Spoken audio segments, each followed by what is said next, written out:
क्या करेंगे, लेकिन अब हमें नए सेबी चीफ मिल रहे हैं बिल्कुल और सेबी एक जाना माना नाम है। बिल्कुल। तुहिनकांत पांडे साहब अब वो नए सेबी चीफ होंगे और वो माधवीपुरी बुच की जगह लेंगे। 1987 बैच के वो आईएएस अधिकारी हैं। करेक्ट। अभी तक वो रेवेन्यू सेक्रेटरी यानी कि वित्त सचिव की जिम्मेदारी निभा रहे थे। करेक्ट। और उससे पहले तुहिनकांत पांडे साहब को बाजार ने तब ज़्यादा नोटिस किया जब वो विनिवेश सचिव दीपम सेक्रेटरी बने थे। और उनके नेतृत्व में दीपम ने बहुत सारा काम किया, काफ़ी बड़े डाइवेस्टमेंट्स किए हैं।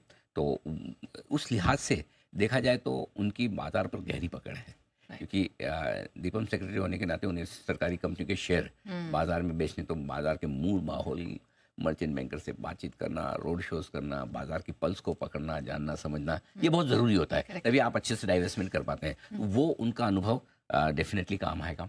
दूसरी खास बात ये कि क्योंकि वो वित्त मंत्रालय में लंबी सेवाएं दे चुके हैं, तो बाजार का जो तालमेल एक सरकार के साथ चाहिए वो भी वो बखूबी समझते हैं। और ऐसा ही उनका ये अनुभव भी काफ़ी काम आएगा।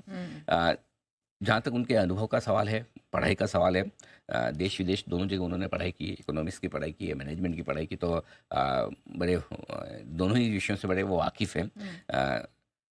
इस समय बाजार की बड़ी इच्छा ये थी कि कोई एक आईएएस अधिकारी फिर से सेबी चेयरमैन बने, क्योंकि लोगों को लगता था कि अब एक बदलाव की शायद ज़रूरत है। और वो बदलाव आईएएस ऑफिसर के तौर पर आए, ठीक वैसे जैसे सौरभ मल्होत्रा साहब संजय मल्होत्रा साहब आए और संजय मल्होत्रा साहब आरबीआई गवर्नर बने। वो बदलाव बाजार को पसंद आया, ये भी बदलाव बाजार को पसंद आता दिखेगा। शायद इस तरह के सिनेरियो में, इस तरह की सिचुएशन में वो एक सबसे बेस्ट चॉइस है सेबी चीफ के तौर पर।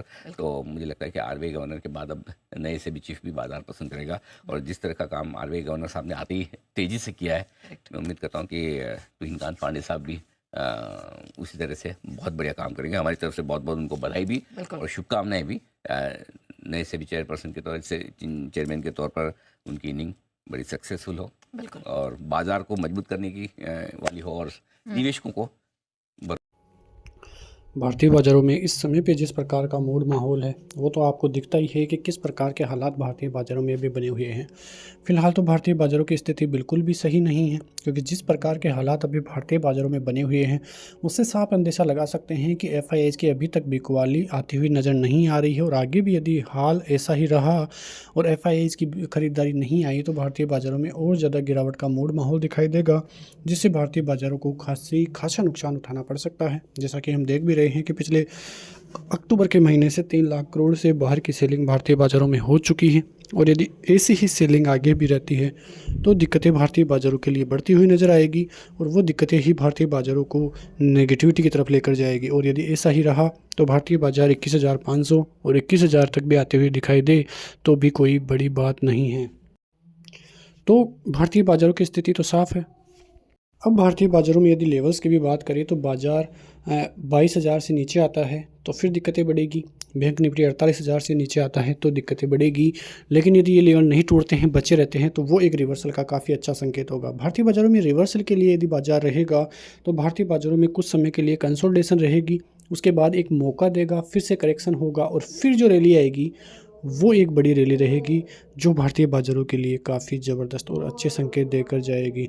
तो यहाँ पे कुल मिला के देखें तो सेबी की तरफ से भी बहुत बड़ी खबरें आती हुई दिखाई दे रही है। सेबी नए चीफ बनते हुए दिखाई दिए हैं, माधवी बुच को हटाया गया है, उनकी जगह पे नए सेबी चीफ आए हैं, तो वहाँ से भी कुछ बड़ी खबरें आती हुई दिखाई दी हैं। उसके अलावा देखें तो अमेरिकी बाज़ारों की स्थिति भी अच्छी नहीं है और कोई ऐसी न्यूज़ भी नहीं है जिसकी वजह से भारतीय बाज़ारों में कोई तेज़ी का रुख हो। न्यूज़ एक ही है, जीडीपी के आंकड़े जो कि अनुमान से जो है थोड़े कमज़ोर है, लेकिन फिर भी एक तरह से देखें तो पिछली बार जिस प्रकार से आंकड़े आए थे जीडीपी के, उससे तो अच्छे ही जीडीपी के आंकड़े अब आते हुए दिखाई दिए हैं। तो सोमवार के लिए कोई इतनी बड़ी न्यूज़ तो नहीं है, लेकिन फिर भी देखें तो संकेत जो है सुधरते हुए तो नज़र नहीं आ रहे हैं, क्योंकि 10,000 करोड़ की सेलिंग एफआईआईज़ शुक्रवार के दिन करते हुए नज़र आए हैं, जो एक बहुत ही बड़ी सेलिंग थी और इससे काफ़ी बड़ा नुकसान भी जो है होता हुआ नज़र आया है। अब देखना ये है कि किस प्रकार से भारतीय बाज़ारों में बाइंग आती है।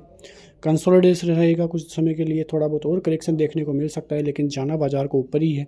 थोड़ा टाइम दीजिए, थोड़ा मार्च के महीने में और सेलिंग देखने को मिल सकती है। थोड़ा वेट कीजिए, कैपिटल बचा के रखिए, क्योंकि अब कैपिटल जो है एक अच्छी और गोल्डन अपॉर्चुनिटी आपके लिए देकर जाएगी, जो भारतीय बाजारों को और ऊंचे स्त्रोतों पर भी लेकर जाती हुई नजर आएगी। भारतीय बाजार 30,000 भी होंगे, 35,000 भी होंगे, लेकिन उसके लिए बाजार को समय देना पड़ेगा, और बाजार यदि ऐसे ही चलता रहा तो वो बाजार के लिए अहम संकेत होगी, बड़े संकेत होंगे। मिलते हैं नेक्स्ट वीडियो में, तब तक के लिए जय हिंद, जय भारत।